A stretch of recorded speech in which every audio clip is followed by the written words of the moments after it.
Assalamualaikum warahmatullahi wabarakatuh.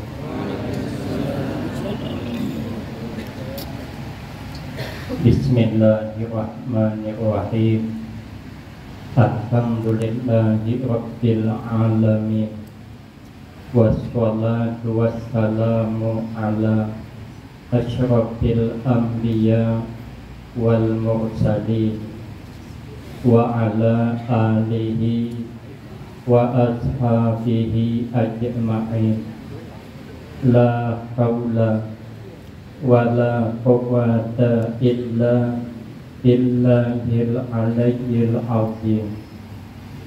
Rabbi shrah li sadri wa yassir li amri wahlul 'uqdatam min lisani yafqahu qawli. Amma ba'du, fa'aqulu wa 'alallahi tawakkuli. Yang sama-sama kita muliakan, yang selalu kita harapkan berkah ilmunya, Allah yarham Tuan Guru Kiai Haji Muhammad Ali bin Syekh Abdul Wahab, pengasuh pondok pesantren Al-Baqiyatus Sholihat, Tuan Guru kita Kiai Haji Abdul Hakim bin Syekh Muhammad Ali bin Syekh Abdul Wahab, beserta Ibu Nyai yang sama-sama kita muliakan, Kepala Madrasah Aliyah Tuan Guru Kiai Haji Abdul Latif bin Syekh Muhammad Ali bin Syekh Abdul Wahab, beserta Ibu Nyai yang sama-sama kita muliakan, Tuan Guru Bilhal, guru kita Haji Ahmad Fauzi bin Syekh Muhammad Ali bin Syekh Abdul Wahab, yang sama-sama kita muliakan, Ibu Nyai Hajah Fauziah bin Syekh Muhammad Ali bin Syekh Abdul Wahab, guru kita Kiai Haji Umar Husin, beserta seluruh majelis guru, para wali santri putra dan putri yang sama-sama kita hormati dan yang kita muliakan. Terima kasih saya sampaikan kepada pimpinan. Nabi Ibrahim alaihissalam, beliau pernah ditanya, li ayyi syai'in ittakhadzakallahu khalila, karena mana sesuatu sebab Allah jadikan engkau sebagai kekasih. Apa sebabnya Nabi Ibrahim mendapat gelar Khalilullah? Beliau menjawab, bisalah sati asya, dengan sebab 3 macam perkara. Yang pertama, kata beliau, iftartu amrallah ala amri ghairi, saya lebih memilih perintah Allah mengalahkan perintah lainnya. Kita alhamdulillah para santri di pondok pesantren Al-Baqiyatus Sholihat sudah dilatih lebih mengutamakan perintah Allah daripada lainnya. Bila sampai waktu berjamaah, dilatih mengutamakan jamaah daripada yang lainnya. Kalau sampai waktu belajar, kita gunakan untuk belajar daripada yang lainnya. Kalau sampai waktu membaca aurat, dilatih kita mengutamakan membaca aurat daripada yang lainnya, karena kalau tidak akan dihukum. Ini waktu di pondok pesantren bisa kita lakukan.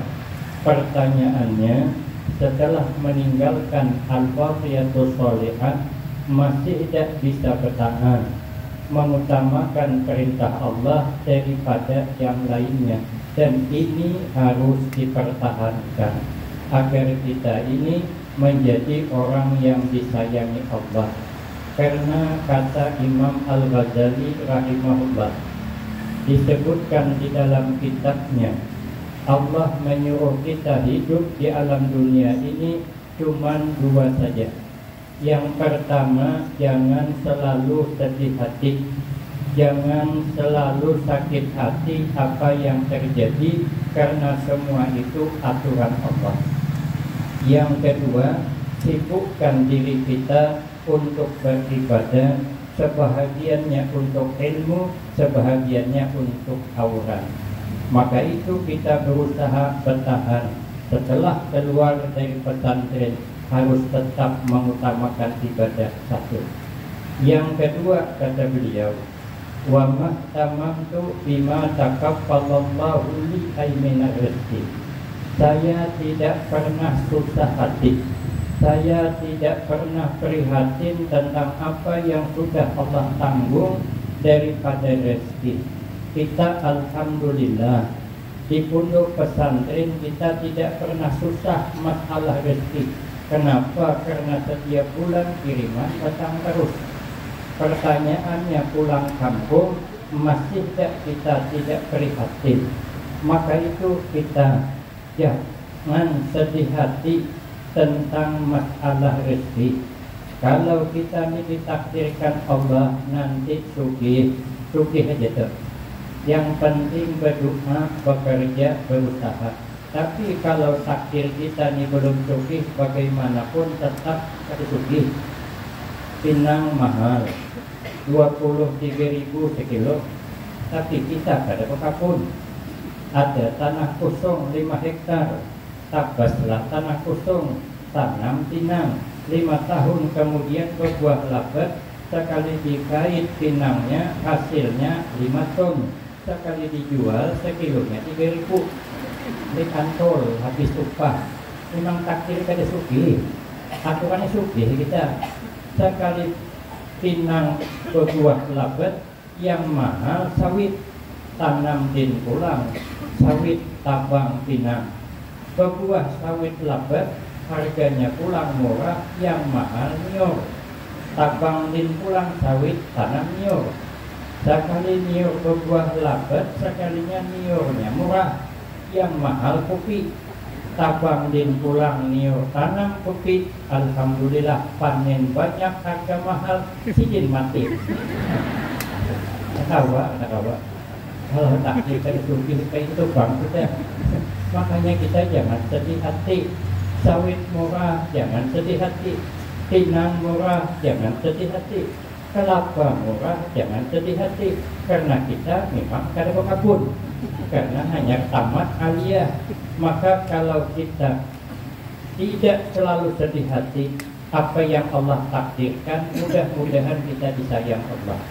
Karena kata Tuan Syekh Abdul Qadir Al-Jilani radhiyallahu anhu, la budda likulli mu'min fi sa'iri ahwalihi min salasati asya. Tidak ada tawaran lagi, tidak boleh tidak, bagi setiap kita orang mukmin ini dalam keadaan bagaimanapun tidak boleh tidak, harus ada yang tiga nih. Pertama, amrun yamtasiluhu, perintah yang menjunjung tinggi dia mukmin akan itu perintah dengan ikhlas hati. Yang kedua, wa nahyun yajtanibuhu, larangan yang menjauhi dia mukmin akan itu larangan dengan ikhlas hati. Cuman di dalam kitab Nasaihul Riban kita ini banyaknya, tapi tidak semua mudah melakukan perintah daripada larangan, mudah berbuat baik daripada meninggalkan yang ada baik. Diundang kita, ada orang aruhan nyelamat rumah, orang sugih rumahnya 4 tingkat, sekali acaranya membaca Maulid Ali Al-Habsyi tingkat bawah. sejam selesai. Disuruh tuan rumah naik ke tingkat kedua, dikira makanan, rupanya membaca pulang, berjanji di tingkat kedua. Habis baca berjanji sejam pulang, naik ke tingkat ketiga, dikira makanan, rupanya belum, membaca maulid dia ulami pulang. Sekali sudah tingkat ketiga, diberi sidin pulang, naik ke tingkat 4. Masyarakat ada yang bertanya, di tingkat 4 ini makanan apakah? Kata tuan rumah, belum. Kenapa? Karena saya ada nazar, kalau selesai berulah rumah 4 tingkat, maka ke-4-nya dibacakan tentang cerita kelahiran Nabi. Oh jangan jamaah Pak, benazar juga, tapi kan nasib kawan yang tulak ini ada yang belum makan. Nah, tuan kalau benazar, tuangan aja, jangan melibatkan kami. Tapi karena sudah terlanjur tinggal setingkat lagi dituruti bagaimana naik ke tingkat 4, habis membaca maulid tiba, sekali keluar bubur kacang. Nah, pertanyaannya, kulit di situ sangguplah kada menyambat dia? Salah-salah belum sampai ke rumah sudah menyambat. Percuma disidin sugih haruh bubur kacang. Aku walaupun susah kalau bubur kacang 3 kali seminggu ku lawan disidin. Padahal sidin mau undang kada salah. Sidin mau undang kan kada salah. Baca maulid berjanji kada salah, membaca dia ulami kada salah, disuruh bubur kacang kada salah, kada disuruh ngintip kada apa. Nah, salahnya siapa? Ceritanya yang salah. Mana ada kisah itu cuma umpama aja. Nah, jadi kita nih makanya yang ikhlas, tulak bertahlil aja. Orang berdua disuruh orang hidangan makanan kita, kalau disuruh orang hidangan belikan. Bila bulan ini mengundang pulang, jangan tulakan. Ada yang ngalir ke hidupnya yang ikhlas. Yang ketiga, wa qadarun yardabihi. Dengan takdir kita harus ridha. Apa takdir kita?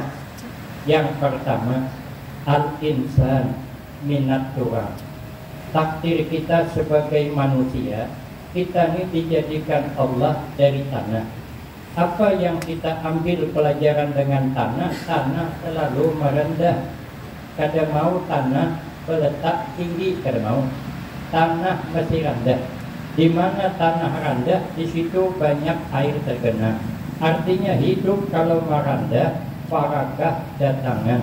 Man tawada'a rafa'ahullah wa man takabbara wada'ahullah. Siapa orang merendah diri, pangkat diangkat Allah. Siapa yang sombong, pangkat diturunkan Allah. Orang main bola tangkis, kalau bolanya rendah dikasih, balikannya mengambung diangkat musuh. Tapi kalau mengasih bola tinggi ke atas, tunggu bulikannya pedambung dicemis kawan. Tapi kalau rendah tidak akan dicemis. Kenapa? Karena kalau bola rendah dicemis, maka bola masuk ke wasit. Kalau ada orang main bola tangkis, bola rendah dicemis, itu pemain tokaningan namanya. Orang sudah merendah, masih dimusuhi, orang itu malisit. Jadilah seperti semangka, jangan seperti buah kelapa. Satu. Yang kedua, kita ini ditakdirkan Allah wa ala turab. Setelah kita ini dijadikan dari tanah, ditakdirkan Allah hidup di permukaan tanah, berjalan di tanah, berulah rumah di tanah, bertanam tanaman di tanah, berludah ke tanah, berkencing ke tanah. Kalau kami di atas kapunior, kuburnya ke tanah juga, berhira ke tanah. Tapi hebatnya tanah tidak pernah marah. Orang kadang sambil menduduk sawit, sakit parut berhira hingga rapun sawit. Hebatnya bulan hadapan tumbuh cabai dengan labat buahnya. Makanya setiap kalau pergi ke kampung orang, ada pohon cabai labat buahnya hingga pohon sawit, itu perlu dipertanyakan. Kalau dia ditanam mesti ada kawannya. Yang ada apa terapun 3 rakun. Kalau terapunnya sudah. Artinya apa yang kita ambil pelajaran dari tanah? Tanah sekalipun orang tidak baik, tapi dia tetap menaburkan kebaikan kepada semua orang. Inilah yang dikehendaki Nabi. Khairun nas anfa'uhum linnas. Sepaling baik manusia adalah orang yang banyak memberi manfaat kepada orang lain. Di dalam kehidupan, yang paling banyak memberi manfaat kepada kita yang kita tidak bisa membalasnya ada dua. Pertama, yang banyak memberi manfaat kepada kita adalah kedua orang tua kita. Kedua orang kita sejak kita lahir dirawatnya, sejak kita lahir dibesarkannya, sejak kita lahir dijaganya, sejak kita lahir dididiknya, akhirnya disekolahkannya, akhirnya 7 tahun kemarin kedua orang tua kalian datang ke pondok pesantren, sepakat menyerahkan kalian untuk menuntut ilmu. Setiap bulan dapat kiriman, setiap bulan diperhatikan, dan pada akhirnya 7 tahun setelah diantar kalian ke dalam ini pondok, kedua orang tua kalian datang lagi menjemput kalian pada hari ini, walaupun dalam keadaan suasana yang kurang baik ekonominya, tapi diada-adakan karena orang tua sayang dengan anaknya, tidak bisa sayang anak kepada orang tua. Walaupun seumur hidup kita berbakti dengan kedua orang tua, tidak akan bisa membalasnya, karena orang tua dengan kita selalu doanya panjang umur. Kita sakit, orang tua selalu mengharap kapan sembuhnya. Tapi kalau orang tua sakit, anak kadang-kadang bertanya kapan meninggal dunia. Kadang-kadang bisa begitu. Dokter bilang, Pak, tentu doa, ini Abah Sempian kayaknya 75% gagal dalam pengobatan. Menangis dia, berdoa dengan Allah agar orang tuanya dipanjangkan umurnya, tapi orang tuanya sudah umur 90 tahun. Pada akhirnya berdoa, menyerah dia, ya Allah, kalau kau nak mengambil, ikhlas saya dunia akhirat. Coba kalau anak, mana ada doa itu? Walaupun bagaimana, kata dokter, Pak, bantu doa. Anak Sempian ini 95% gagal dalam pengobatan. Orang tua pasti berdoa, ya Allah, apapun alasannya, panjangkanlah umur anakku, ya Allah. Kalau kau nak ngambil juga, ya Allah, ambillah neneknya yang di rumah. Salah berdoa. Makanya kalau ingin hidup barakah, kembalilah ke pangkuan kedua orang tua dengan berkhidmat, berbakti. Walaupun kita tidak sempat ziarah ke makam wali kutub 70 orang sekalipun, tapi berbakti dengan kedua orang tua tidak kalah hebatnya dengan ziarah ke makam wali kutub walaupun 70 orang. Berkah ada kepada kedua orang tua. Yang kedua, yang paling banyak memberi manfaat kepada kalian adalah para guru-guru. 7 tahun kemarin diantar ke pondok pesantren, banyak yang tidak bagus bacaan Al-Qur'annya, tapi dengan didikan para guru ternyata bahkan mengalahkan ke gurunya. Gurunya alifannya hafal. Saya saja kalau membaca ayat bisa sesat, makanya saya tidak mau jadi imam, kilat doyanya. Nah, dia hafal Al-Quran 30 juz.